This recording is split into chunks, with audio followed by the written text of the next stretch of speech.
Welcome to the 1980s, a decade of neon dreams, big hair, and even bigger automotive mistakes. While some manufacturers were busy building legends, others were apparently competing to see who could make the strangest, slowest, or most spectacularly bad car imaginable. From stainless steel science projects and space-age minivans to overpriced rebadges and Lego-like design disasters, this was the golden age of what were they thinking. Today, we're diving headfirst into the glorious scrapyard of stupidity. So buckle up, because these aren't just bad cars, they're bold, misguided experiments that prove innovation and insanity often ride in the same lane. Number 1. DeLorean DMC-12, 1981-1983. Back to the future, stuck in the past. Let's start with a car so famous for time travel that people forget how terrible it was in the present. Yes, the DeLorean DMC-12, a stainless steel dream built by John DeLorean, a man whose business plan was basically, what if a cocaine deal could drive? The idea was ambitious, a sleek mid-price sports car that would rival Ferrari but still appeal to the masses. And sure, the gull-wing doors looked cool, until they jammed shut and trapped you inside like a microwave burrito.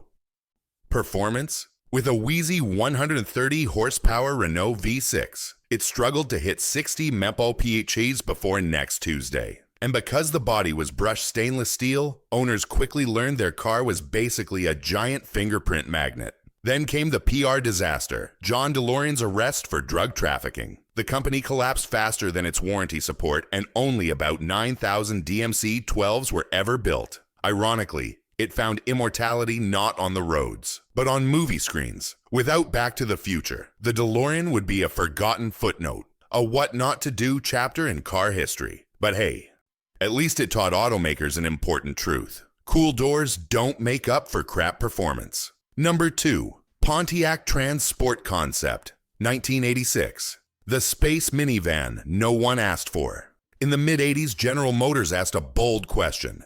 What if a family minivan looked like a rejected spaceship design from Battlestar Galactica?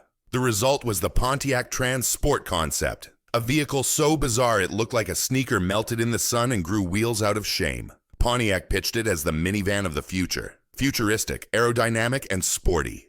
Because nothing says sporty like picking up kids from soccer practice. It's massive. Sloped windshield stretched so far forward it felt like driving from the second row. And the interior? Think plastic Star Trek set, but cheaper. Public reaction was not great. Focus groups compared it to a shuttle bus, a hearse, and a doorstop. Even GM's own execs started sweating when they realized America wasn't ready to pilot a minivan that looked like it needed NASA clearance. The backlash forced Pontiac to water down the production version, but even that still had the same awkward vibe and earned the nickname the Dustbuster because, well, it looked like one. The lesson? Just because you can design a minivan with the aerodynamic grace of a space vacuum doesn't mean you should. Families wanted comfort and reliability, not a preview of life on Mars. Number 3. Buick Skyhawk, 1982-1989. The sporty car that forgot to be sporty. Buick is known for cushy, soft-riding sedans beloved by retired dentists and Florida grandparents. So in the early 80s, they tried something wild, a sporty compact for younger buyers. Enter the Buick Skyhawk, a car so unremarkable it made beige wallpaper look exciting. The concept wasn't awful. Buick needed a smaller, affordable car for a new generation. The execution, however, was pure corporate laziness. The Skyhawk was basically a Chevrolet Cavalier wearing a Buick badge, with all the excitement of a microwave manual. Engines were underpowered, the handling was vague, and the interior plastics could be scratched by a stern look. Design-wise, it was as if the stylist fell asleep halfway through and the interns finished the job. Every curve screamed, "Committee approved." It wanted to be a sports coupe, but performed more like a sleepy sedan with asthma. Car reviewers called it forgettable. Owners called it transportation. Buick called it a youthful alternative. The youth called it an Uber, 30 years too early. Sales were mediocre, but not disastrous. Mostly because some buyers didn't realize they were buying a rebadged Cavalier. By the late 80s, the Skyhawk quietly slinked off into obscurity, proving that if you aim for sporty and land on boring, no one remembers you except us, and we're laughing. Number 4. Bricklin SV1, 1974-1976, but haunted the 80s. The safety car that tried to kill you. Okay, so technically the Bricklin SV1 debuted in the mid-70s, but its legacy of dumbness echoed well into the 1980s, like a ghost that wouldn't stop rattling its unreliable doors. Malcolm Bricklin promised a revolutionary safety vehicle, hence SV1, which stood for Safety Vehicle 1. It had impact-absorbing bumpers, energy-absorbing panels, and gull-wing doors powered by hydraulic rams that often refused to open. Nothing says safety like being trapped inside a burning car. Under the hood, the SV1 offered uninspired AMC and Ford V8s, but its fiberglass and acrylic body made it heavy and slow. Fit and finish were so bad that many cars were delivered half-assembled, and quality control was practically a suggestion. Public reaction ranged from confused to horrified. Auto journalists called it a concept car that escaped from the auto show. Buyers learned quickly that safety first meant fun never. The company folded in 1976 after building just over 2,800 cars, but their failures became required reading for every auto engineer who came after. By the 1980s, the Bricklin was already a punchline, a monument to overpromising and under-delivering. It set out to save lives. It ended up saving no one, except maybe the fire department. Number 5. DeLorean DMC-24 Prototype. Because one bad idea deserved a sequel. If you thought the DMC-12 was a stainless steel disappointment, wait till you meet its even dumber older brother. The DeLorean DMC-24 Prototype. A car so pointless it never even made it off the drawing board. After the success, read, catastrophic failure of the original DMC-12, John DeLorean had a new dream. A 4-seater version, because clearly what the world needed was more slow, underpowered stainless steel. The DMC-24 was intended to be a stretched Grand Touring sibling, but it looked less like a GT car and more like a futuristic hearse designed by a committee of blindfolded architecture students. The extra seats meant more weight, which meant even worse performance. A real achievement considering the DMC-12 already accelerated like an arthritic tortoise. And with DeLorean's company already circling the drain financially, the idea of developing a larger, heavier, even more expensive version was about as smart as trying to fix a sinking ship by adding a second deck. Ultimately, the DMC-24 never left the prototype stage, and the blueprints were quietly buried in a filing cabinet, possibly next to John's legal defense documents. The takeaway? If your first product flops, don't try to fix it by doubling down on its worst qualities. The DMC-24 is the automotive equivalent of a sequel nobody asked for. And for once, history did us a favor by never letting it happen. Number 6. AMC Eagle SX4, 1981-1983. The world's first crossover nobody crossed over to. AMC. The company that could never decide if it was a budget brand, an innovator, or a cry for help. In the early 80s, they looked into the future and saw the rise of the crossover. Their solution? The AMC Eagle SX4. Part sports coupe, part off-roader, part identity crisis. On paper, it sounded kinda cool. A small, sporty-looking car with all-wheel drive. In reality, it was a lifted hatchback with clunky 4WD and the aerodynamics of a brick wearing hiking boots. The Eagle SX4 was supposed to appeal to outdoorsy types who also wanted performance. Instead, it appealed to no one.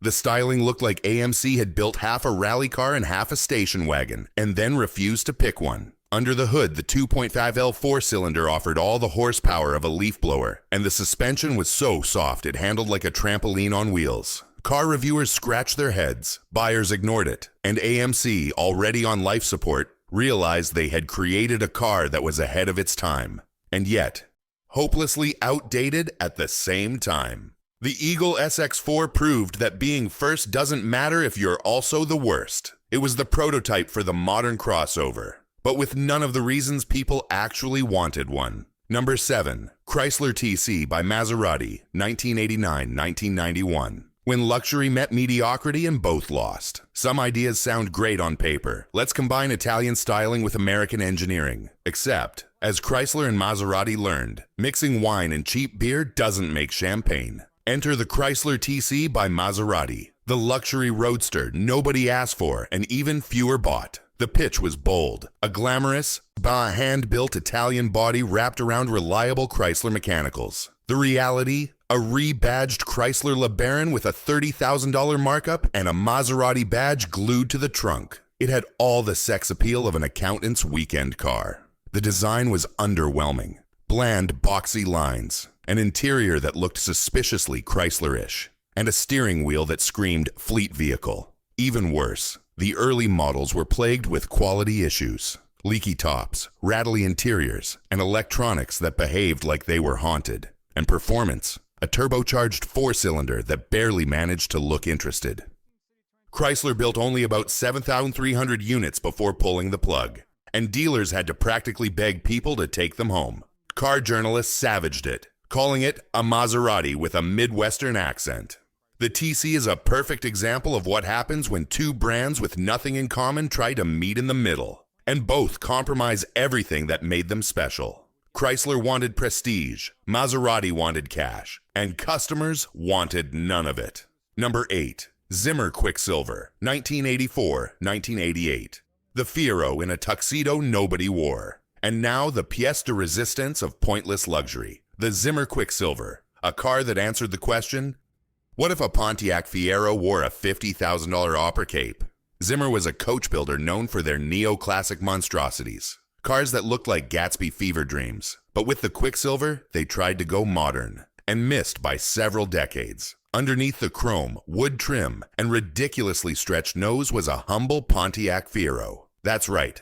A mid-engine commuter car dressed up for the world's most expensive costume party. It was longer, heavier, and slower than the Fiero it was based on, and the handling suffered because of all that extra luxury. The interior, festooned with fake wood and leather, felt like a corporate boardroom on wheels, and despite the massive price tag, about $50,000 in 1980s money, it still had the same underwhelming GM build quality. Critics called it a parody of luxury. Buyers called it rare, because almost none were sold. Fewer than 200 Quicksilvers were ever built, and today they're collector curiosities, mostly for people who collect bad decisions. The Quicksilver proved that money can't buy taste. It's the automotive equivalent of wearing a tuxedo to a backyard barbecue. Expensive, uncomfortable, and deeply embarrassing for everyone involved. Number 9. Nissan Pulsar NX Sportback, 1987-1990. The Lego car nobody played with. In the late 80s, Nissan asked, what if cars were like Legos? Enter the Pulsar NX Sportback, a car with a modular design that let owners swap out the rear hatch for different body styles. One moment, it was a coupe. Snap. Suddenly it was a wagon. Snap again. And still ugly.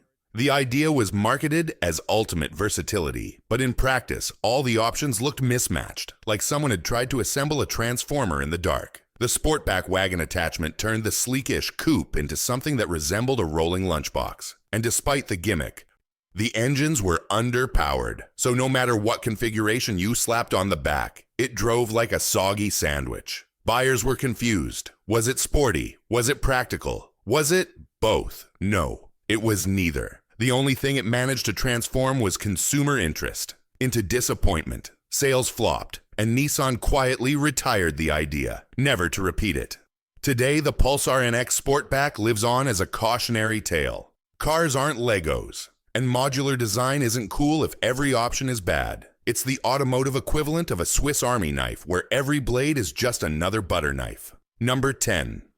Ford Probe, I Prototype, 1983. The spaceship that crashed before takeoff. Back in the early 80s, Ford decided the Mustang was too old-fashioned, too macho, too American. Their brilliant plan? Replace it with a futuristic front-wheel drive sports coupe designed with Mazda. The first prototype was the Ford Probe Pour, a car that looked less like a pony car and more like a rejected kitchen appliance. The Probe, I was all smooth curves, hidden headlights, and a windshield so steeply raked it looked like a spaceship's cockpit, which would have been fine if it didn't also look like a giant toaster on wheels. Muscle car fans were horrified. Replacing the Mustang with this? That was like replacing steak with tofu at a Texas BBQ. Ford insisted it was the car of tomorrow. Enthusiasts screamed it was the end of civilization. The backlash was so severe that Ford backpedaled, keeping the Mustang alive and releasing the Probe as a separate model instead. And here's the kicker. Even when the production Probe launched later, it was never truly accepted. The name itself became a joke. Hey, want to ride in my Probe? Yeah, no thanks. The Probe I prototype stands today as a warning: don't mess with icons. And don't design sports cars that look like they belong in the Sharper Image catalog.